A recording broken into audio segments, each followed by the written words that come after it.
Hi friends, welcome back to our channel. ఈరోజు వీడియోలో వచ్చేసి బెల్ట్ కటింగ్ ఎలా చేసుకోవాలనేది వీడియోలో చూపిస్తాను. ఇలా కటింగ్ చేసుకుంటే స్టిచ్చింగ్ అప్పుడు మనకి ఎలాంటి ప్రాబ్లమ్స్ ఉండవు, నీట్ ఫిట్టింగ్ అయితే వస్తుంది. ఫస్ట్ వచ్చేసి బ్యాక్ పార్ట్ని కింద పెట్టండి, ఫ్రంట్ పార్ట్ని పైన పెట్టండి. నేను ఫ్రంట్ పార్ట్లో 3/4 అనే లైన్ డ్రా చేశాను, చూస్తున్నారు కదా ఇక్కడ గ్రీన్ లైన్ 3/4. సో ఈ 3/4 దగ్గర నుండి డౌన్ వరకు ఎంత మెజర్ చేసుకోవాలనేది చూపిస్తాను. ఇక్కడ నుంచి ఇక్కడికి 3/4 అనేది మార్కింగ్ చేసుకోండి. క్రాస్ కటింగ్కి 3/4 తీసుకుంటే సరిపోతుంది. సో అది కటింగ్ అంతా అయ్యేటప్పటికి నేను క్లియర్గా ఎక్స్ప్లెయిన్ చేస్తాను. ఇక్కడ వచ్చేసి 3/4 లైన్ దగ్గర నుంచి మనకి ఎంత వచ్చిందంటే 4 ఇంచెస్కి ఒక పాయింట్ ఎక్కువ. ఒక పాయింట్ని మనం 1/8 అని అంటాము. ఓకే, ఫస్ట్ వచ్చేసి కింద ఒక రెఫరెన్స్ లైన్ అయితే డ్రా చేసుకోండి. ఇలా కటింగ్ చేసుకుంటే మనము వేసుకున్న తర్వాత ఫిట్టింగ్ చాలా నీట్గా ఉంటుంది. దానికోసం నేను ఈ విధంగా చూపిస్తున్నాను.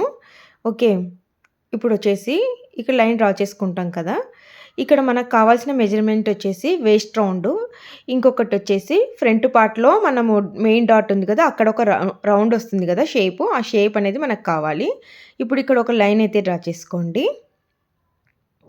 ఇప్పుడు వచ్చేసి వేస్ట్ రౌండ్ అనేది ఇక్కడ మార్కింగ్ చేసుకోవాలి. 1/4 ఆఫ్ వేస్ట్ రౌండ్ అంటే 8 ఇంచెస్. ఇక్కడ ఒక 3/4 అనేది జస్ట్ రెఫరెన్స్ కోసం అనమాట మార్కింగ్ చేసుకోండి. ఇక్కడ వచ్చేసి 3/4 లైన్ డ్రా చేసాం కదా, అక్కడ జస్ట్ ఒక లైన్ అనేది హ్యాంగ్ చేయండి.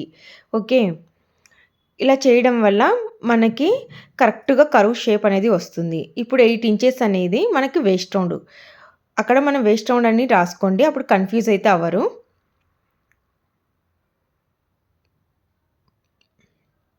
ఇక్కడ వేస్ట్ రౌండ్ దగ్గర పాయింట్ దగ్గర నుండి 1/8 అనేది క్రాస్గా మనం ఒక లైన్ పైన డ్రా చేస్తాం కదా, దానికి మార్కింగ్ చేయండి. ఇప్పుడు ఈ 2 పాయింట్స్ని కలుపుతూ ఒక లైన్ అయితే డ్రా చేయండి. ఇది మనకి స్టిచ్ లైను. ఎక్స్ట్రా మార్జిన్ అనేది ఉంటుంది, అది నెక్స్ట్ అనేది డ్రా చేసుకుందాం. ఇప్పుడు ఇక్కడ వచ్చేసి ఒక 1/2 ఇంచ్ అనేది మార్కింగ్ చేసుకోండి. మంచి ఫినిషింగ్ షేప్ రావడం కోసము ఇది మనం మార్కింగ్ చేస్తున్నాం అనమాట. ఇది జస్ట్ ఈ విధంగా మార్కింగ్ చేసేసుకున్న తర్వాత ఇక్కడ వచ్చేసి మనము హైట్, బ్యాండ్ యొక్క హైట్, షేప్ బెల్ట్ యొక్క హైట్ని దీని వేస్ట్ బ్యాండ్ అని కూడా అంటారు. మాకు నేర్పించేటప్పుడు అలా నేర్పించారు. ఇక్కడ వచ్చేసి minimum 2 inches, maximum 3 inches, 2.5 inches. So ఈ విధంగా తీసుకోవచ్చు.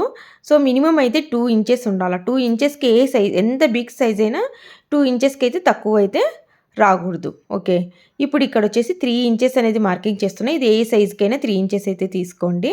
ఇప్పుడు బ్యాండ్ హైట్ 2 ఇంచెస్ అన్నా కదా, ఖర్చుతో కలిపి 3 ఇంచెస్, పైన 1/2 ఇంచుతో స్టిచ్ చేస్తాను, కింద 1/2 ఇంచుతో స్టిచ్ చేస్తాను. ఇక్కడ 3 ఇంచెస్ ఉండేలాగా చూసుకోండి. చూసుకున్న తర్వాత ఇక్కడ జస్ట్ ఒక లైన్ అనేది మార్కింగ్ చేసుకోండి స్ట్రైట్గా. ఇప్పుడు ఈ లైన్ ఇలా కలుపుతూ మార్కింగ్ చేసుకోండి. ఈ విధంగా క్రాస్గా అయితే వెళ్తుంది, అప్పుడు మనకి షేప్ బెల్ట్ అనేది నీట్గా వస్తుంది. ఖచ్చితంగా షేప్ అయితే వస్తుంది. ఓకే, గుర్తుపెట్టుకోండి. ఇది అయిపోయింది కదా, ఇప్పుడు ఇక్కడ కింద అనేది మార్కింగ్ చేద్దాము. కింద మార్కింగ్ చేసేటప్పుడు ఫ్రెంచ్ స్కేల్ కన్నా జస్ట్ ప్యాటర్న్ స్కేల్ ఉంటే బెటర్ అనమాట, లేదంటే స్ట్రైట్ స్కేల్ ఉన్నా ఓకే. నేను ఇప్పుడు స్ట్రైట్ స్కేల్ అయితే యూజ్ చేస్తున్నా. ఫ్రెంచ్ స్కేల్ ఏమవుతుందంటే కర్వ్ ఎక్కువ వస్తుంది. ఇక్కడ కొంచెం జస్ట్ కర్వ్ ఇచ్చేసేయండి. ఇలా ఇచ్చిన తర్వాత ఇప్పుడు ఇది పెట్టినప్పుడు మనకి లోపలికి వెళ్ళిపోతుంది, చూసారు కదా కర్వ్. సో ఇదైతే యూజ్ చేయొద్దు. ప్యాటర్న్ స్కేల్ అనేది ఒకటి ఉంటుంది, అది బాగుంటుంది. నెక్స్ట్ వచ్చేసి ఇక్కడ 1/4 ఈ పాయింట్ దగ్గర నుంచి 1/4 మార్కింగ్ చేసుకోండి. ఈ పాయింట్ దగ్గరని 1/2 ఇంచ్ లేదా 1 సెంటీమీటర్, 1 సెంటీమీటర్ అంటే ఒక్క పాయింట్ తక్కువ 1/2 ఇంచ్కి. సో ఇలా మార్కింగ్ చేసుకున్న తర్వాత ఇక్కడ ఒక లైన్ అనేది డ్రా చేసుకోండి. ఇలా డ్రా చేసుకొని 1/2 ఇంచ్ మార్కింగ్ చేసాం కదా, 1/2 ఇంచ్ దగ్గరికి మిడ్ పాయింట్ దగ్గర నుండి 3 ఇంచెస్ అని మనం మిడ్ పాయింట్ తీసుకున్నాం, అక్కడికి ఈ విధంగా మార్కింగ్ చేసుకోండి. ఇప్పుడు చూడడానికి షేప్ వచ్చింది. ఓకే, ఇప్పుడు ఫ్రంట్ పార్ట్ అనేది తీసుకోండి. మనము డాట్ను వదిలేసి ఎంత వచ్చింది అనేది మెజర్ చేసుకోండి. 2.75. ఇక్కడ ఎంత వచ్చింది అనేది మెజర్ చేసుకోండి. 9.5కి ఒక పాయింట్ ఎక్కువ, అంటే 9.5 + 1/8. ఇక్కడ వచ్చేసి ఈ విధంగా మెజర్ చేసుకోండి. స్టిచ్చింగ్ అప్పుడు ప్రాబ్లం రాదు. 9.5కి 1/8, ఎక్స్ట్రా వచ్చేసి 3/4 లేదంటే 1/2 ఇంచ్ అనేది ఎక్స్ట్రా తీసుకోండి. 1/2 ఇంచ్ లేదంటే 3/4. కంపల్సరీ అయితే మినిమం 1/2 ఇంచ్, మ్యాక్సిమం 3/4, ఎందుకంటే స్టిచ్చింగ్ చేసేటప్పుడు మనకి క్రాస్లో వెళ్ళిపోతుంది. ఇప్పుడు ఇక్కడ 1.5 ఇంచ్, ఇక్కడ కూడా ఇక్కడ మనము డైరెక్ట్ మార్కింగ్ చేసేస్తాము. ఖర్చు కూడా దాంట్లోకే వచ్చేస్తుంది. ఓకే, మనం ఆల్రెడీ మెజర్ చేసాం కదా, ఫ్రంట్ పార్ట్లో కర్వ్ని మెజర్ చేసి ఇక్కడ మనం మార్కింగ్ చేసాం కాబట్టి వచ్చేస్తుంది. ఈ విధంగా కటింగ్ చేసుకోవడం వల్ల మీరు స్టిచ్చింగ్ చేసేటప్పుడు షేప్ బెల్ట్ టూ మచ్గా ఎక్కువ రావడము అలా ఏమీ ఉండదు, తక్కువ రావడం ఉండదు. సో మనకి సెట్ అవుతుంది. ఇప్పుడు ఇది బ్యాక్ పార్ట్ని ఈ విధంగా స్టిచ్ చేస్తాం కదా, ఫ్రంట్ పెట్టి మనము ఇప్పుడు ఇలానే సేమ్ పెట్టేసి ఇక్కడ ఒక లైన్ అనేది ఇట్లా మార్కింగ్ చేసుకొని దీన్ని కలపండి. అప్పుడు మన స్టిచ్చింగ్ అప్పుడు సైడ్స్ అనేవి కింద కానీ పైన కానీ హెచ్చు తగ్గులు రావు. సో పై పార్ట్లో రాకుండా ఉండడానికి ఫ్రంట్ పార్ట్లో చూపించాను, కింద రాకుండా ఉండడానికి ఇక్కడ షేప్ బెల్ట్లో చూసుకుంటాము. ఓకే, ఇప్పుడు ఇక్కడ ఈ విధంగా పెడతాము, చూస్తున్నారా? ఇలా పెట్టినప్పుడు ఇక్కడ మనకి కట్ అవుతుంది. ఓకే, డాట్ని మార్కింగ్ చేశాను, చూసారు కదా, ఇది మళ్ళీ డాట్ను వదిలేసి ఈ విధంగా మెజర్ చేసుకోండి. ఈ విధంగా మెజర్ చేసినప్పుడు మనకి ఇక్కడ కొంచెం పోతుంది. సో అందుకు 3/4 అనేది ఎక్స్ట్రా తీసుకోవాలి. ఓకే, 3/4 1/2 ఇంచ్, ఒకసారి క్లాత్ స్ట్రెచ్ అవుతుంది కాబట్టి 1/2 ఇంచ్ అనేది సరిపోతుంది. ఇప్పుడు ఇక్కడ మనం కటింగ్ చేసుకోవాలా. ఓకే, ఇప్పుడు వచ్చేసి 2.5, మనకి ఇక్కడ ఎక్స్ట్రా మార్జిన్ అయితే ఏం తీసుకోవాల్సిన అవసరం లేదు. స్టిచ్చింగ్ తర్వాత మనకి 2 ఇంచెస్ అయితే వస్తుంది. ఇప్పుడు కటింగ్ చేసేది చూడండి ఎలా చేస్తున్నాను అని. ఇక్కడైతే కొంచెం కర్వ్ అనేది డ్రా చేయండి. ఇక్కడ కటింగ్ అనేది ఈ విధంగా చేస్తున్నాను. ఒకటికి 2 సార్లు చూడండి, చాలా నీట్గా క్లియర్ అయితే అవుతుంది. ఇప్పుడు మనం సెట్ చేసి చూసుకుందాం.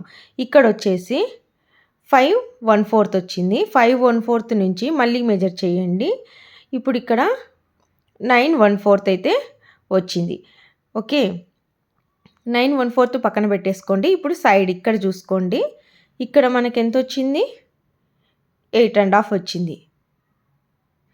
ఈ విధంగా చెక్ చేసుకున్నాక మనకి ఇక్కడ 1/2 ఇంచ్ పోతుంది, కింద షేప్ బెల్ట్లో 1/2 ఇంచ్ పోతుంది, 1 ఇంచ్ పోతుంది. సో మనకు ఈ క్యాలిక్యులేషన్ అనేది సెట్ చేసుకోండి. ఇక్కడ 1/2 ఇంచ్ అనేది మార్కింగ్ చేసుకొని అక్కడ 1/2 ఇంచ్ మార్కింగ్ అయినా మీరు సెట్ చేసుకొని చూసుకోవచ్చు. క్యాలిక్యులేషన్స్ కొంచెం నోట్ చేసుకొని రాసుకుంటే కానీ చాలా క్లియర్ అవుతుంది. 1/2 ఇంచ్కి 1/2 ఇంచ్కి. ఓకే, ఈ విధంగా మనం స్టిచ్ చేసిన తర్వాత పైన కానీ కింద కానీ క్లాత్ అనేది ఎక్కువ తక్కువలో అస్సలుకి రాదు. సో ఈ విధంగా ట్రై చేసి చూడండి. ఏమైనా డౌట్స్ ఉంటే కామెంట్ చేయండి, క్లియర్ చేస్తాను. మనం పైన 3/4 ఇచ్చాము, ఎందుకు అంటే కింద మనము బ్యాక్ పార్ట్ పెట్టేసి కిందికి తెచ్చాం కదా ఒక లైన్ అనేది. సో దానికోసం మనం పైన 3/4 అనేది ఇచ్చామన్నమాట ఫ్రంట్ పార్ట్లో. అర్థమవుతుంది అనుకుంటున్నా.